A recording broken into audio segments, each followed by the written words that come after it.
इंसान अगर सीखना चाहे तो हर मोमेंट पे कुछ ना कुछ सीख सकता है। ये लॉकडाउन के दिनों में कुछ ऐसी बातें मैंने सीखी हैं अपनी लाइफ में से जो मुझे उम्मीद है कि आपकी लाइफ में काम आएंगी, स्पेशली अगर आप यंग हो तो मैं आपका यार दोस्त ऋषि अरोड़ा, ये वीकेंड करिए पर शुरुआत। चलो भाई, सबसे पहला लेसन जो आपके काम आएगा अगर आप रिलेशनशिप में हो या फिर इन फ्यूचर किसी रिलेशनशिप में आओगे, वो ये है कि जो गर्लफ्रेंड बॉयफ्रेंड का रिलेशन होता है उसके बाद अगर उनकी शादी हो जाती है और जो वो वाइफ और हस्बैंड का रिलेशन बन जाता है, इन दो रिलेशंस में बहुत ज़्यादा फ़र्क है। जिस तरह से आपका लाइफ का नज़रिया या कुछ चीज़ों को लेकर नज़रिया गर्लफ्रेंड एंड बॉयफ्रेंड के जो रिलेशन में होता है, वो जब तुम्हारा वाइफ और हस्बैंड का रिलेशन बनता है तो वो नज़रिया चेंज होने के बहुत ज़्यादा चांसेस होते हैं, शायद चेंज हो सकता है। अब मैंने यहाँ पे चांसेस और शायद क्यों बोला है, वो इसलिए बोला है, वो डिपेंड करता है कि आप जब बॉयफ्रेंड और गर्लफ्रेंड के रिलेशन में थे तब आपने एक दूसरे को कितने ख्याली पुलाव खिलाए थे। ख्याली पुलाव कहने का क्या मतलब है कि कई बार क्या होता है कि बॉयफ्रेंड गर्लफ्रेंड के रिलेशनशिप पे वो एक दूसरे को इतनी बड़ी बड़ी बातें बोल देते हैं, मैं तेरे लिए ये करूँगा, मैं तेरे लिए वो करूँगा, ऐसा होगा तो हम ये क्या करेंगे, वो होगा, ये होगा। उसके चक्कर में क्या होता है कि एक दूसरे से एक्सपेक्टेशंस बहुत ज़्यादा बढ़ जाती हैं एंड जब वो बाद में शादी होती है, वो कहीं ना कहीं अगर वो एक्सपेक्टेशंस मीट नहीं होती तो दोनों तरफ से प्रॉब्लम होनी शुरू हो जाती है। तो यहाँ पे आपको रेडी रहना है चेंज इन बिहेवियर के लिए, या फिर कुछ ऐसी चीज़ें जो आप पहले एक्सपेक्ट कर रहे थे लेकिन अब शादी के बाद वो एक्सपेक्टेशंस पूरी नहीं हो रही हैं। Just take it as it comes. जितनी बातें आपकी शादी से पहले हुई हैं, जितने वो ख्याली पुलाव बने हैं, उनको भूल जाओ। मेरी एडवाइस के हिसाब से ख्याली पुलाव मत बनाओ। एक दूसरे के साथ आप जितना रियल रहोगे उतना ही आपका जो रिलेशन है वो चलने के चांसेस ज़्यादा होंगे। दूसरा लेसन आई बिलीव लेसन 1 से भी ज़्यादा इम्पॉर्टेंट है, क्योंकि चाहे आपकी जो भी एज है, अगर कम एज है जितना जल्दी स्टार्ट करोगे उतना ज़्यादा बेनिफिट होगा। अदरवाइज़ आपकी जो भी एज है ये चीज़ ज़रूर स्टार्ट करना। और ये चीज़ मेरी इन दिनों में बहुत ज़्यादा काम आई है। मैंने एक बुक पढ़ी थी 11 प्रिंसिपल्स ऑफ फाइनेंशियल फ्रीडम। उस बुक्स में बहुत सी चीज़ों के बारे में बताया हुआ है कि म्यूचुअल फंड्स को कैसे करना है, म्यूचुअल फंड्स के बेनिफिट्स क्या हैं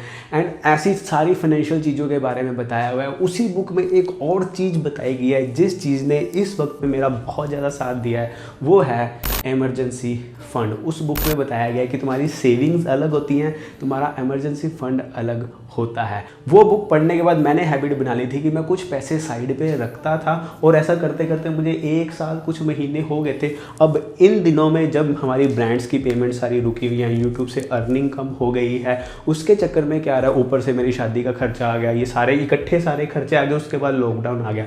उस चक्कर में क्या हुआ है कि जो अभी सारा मेरी लाइफ भगवान की दया से, वाहिगुरु की मेहर के सब कुछ सही चल रही है, वो इमरजेंसी फंड था तो कोई अपने को टेंशन नहीं है। तो यहाँ पे मैं आपको एक एडवाइस दूंगा कि अपना इमरजेंसी फंड के लिए हर महीने पैसे ज़रूर निकालो। इमरजेंसी फंड आपके घूमने फिरने के काम नहीं आएगा, वो इमरजेंसी नहीं है।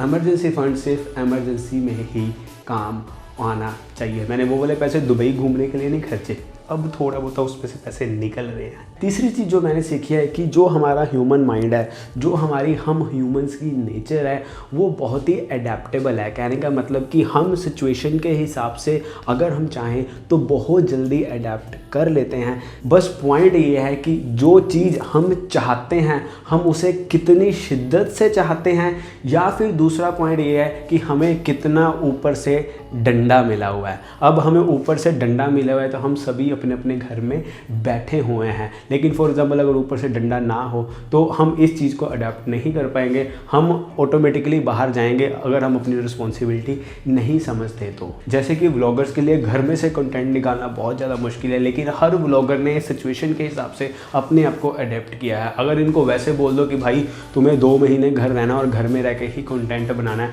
वो बोलेगा भाई मैं करूँगा क्या। तो यहाँ से जो लेसन मैंने सीखा वो ये सीखा कि जो आपके सपने हैं उन सपनों को आप कितनी शिद्दत से चाहते हो। अगर आप अपनी पूरी शिद्दत से चाहते हो तो आप अपने आप को सिचुएशन के हिसाब से अडेप्ट कर लेते हो, मेहनत करते हो, बहाने नहीं ढूंढते।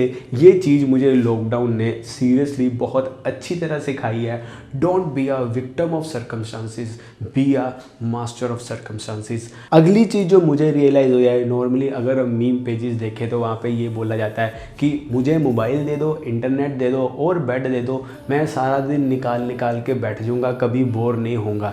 या फिर जिन लोगों को खाने का शौक़ होता है वो ये बोलते हैं कि मुझे जितना मर्जी खाने के लिए दे दो, मैं बोर नहीं होऊंगा। लड़कियाँ बोलते हैं मुझे जितना मर्जी मेकअप, जिनको मेकअप करना पसंद होता है, जितना मर्जी मेकअप दे दो, मैं कभी मेकअप से बोर नहीं हो सकती। अगर आपने देखा हो या फिर नोट किया हो, अगर हम ज़्यादा फूड खा लें वो भी हमारी हेल्थ के लिए सही नहीं है। अगर हम जिम जा रहे हैं और ज़्यादा जिम कर लें वो भी हमारी मसल्स के लिए सही नहीं है। अगर हम प्रोटीन्स ले रहे हैं वो ज़्यादा ले रहे हैं तो भी हमारे लिए सही नहीं है। वहीं अगर हमें सोना पसंद है, अगर हम ज़्यादा सो लें वो भी हमारे लिए सही नहीं है।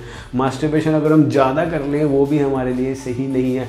मोबाइल, आप सब ने इस चीज़ को फील किया होगा, मोबाइल यूज़ करना आजकल तकरीबन हर किसी को पसंद है, बच्चे बच्चे को पसंद है। लेकिन अगर आपने रियलाइज़ किया होगा इन दिनों में अगर हम ज़्यादा मोबाइल यूज़ कर रहे हैं तो एक अजीब तरह की एंग्जाइटी हो रही है माइंड में। इस चीज़ से जो चीज़ मैंने सीखी है वो चीज़ ये है कि excess of everything is bad.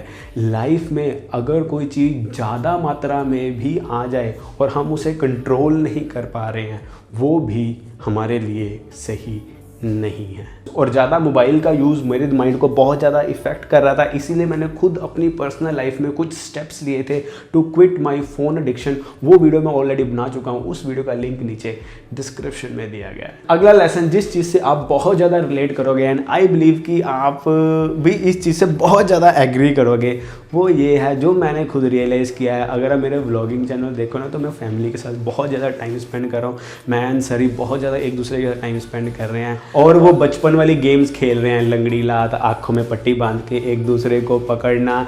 मैंने ये फील किया है कि जो मज़ा इन बचपन वाली गेम्स को खेलने में है ना, ये लंगड़ी लात या फिर पकड़न पकड़ाई, छुपन छुपाई, वो मज़ा पबजी, वाइस सिटी कभी नहीं दे सकते जितनी मर्जी तगड़ी गेम आ जाए। ये मेरा एक पर्सनल ओपिनियन है। ये मुझे रियलाइज़ हुआ है कि जो मज़ा एक रियल लाइफ में गेम्स खेलने का है वो मज़ा ऑनलाइन गेम्स खेलने का नहीं है। तो ये थी कुछ चीज़ें जो मैंने सीखी है, मेरे एक्सपीरियंस। उम्मीद है आपके काम आएंगे। वीडियो पसंद आई like, comment, share and subscribe. This is B can't, don't forget to B can't. चलो फिर, मुझे ये वाली वीडियोस बनाने में बहुत ज़्यादा मज़ा आता है जिसमें मैं अपने खुद के लाइफ एक्सपीरियंस शेयर करता हूँ, बहुत मज़ा आता है।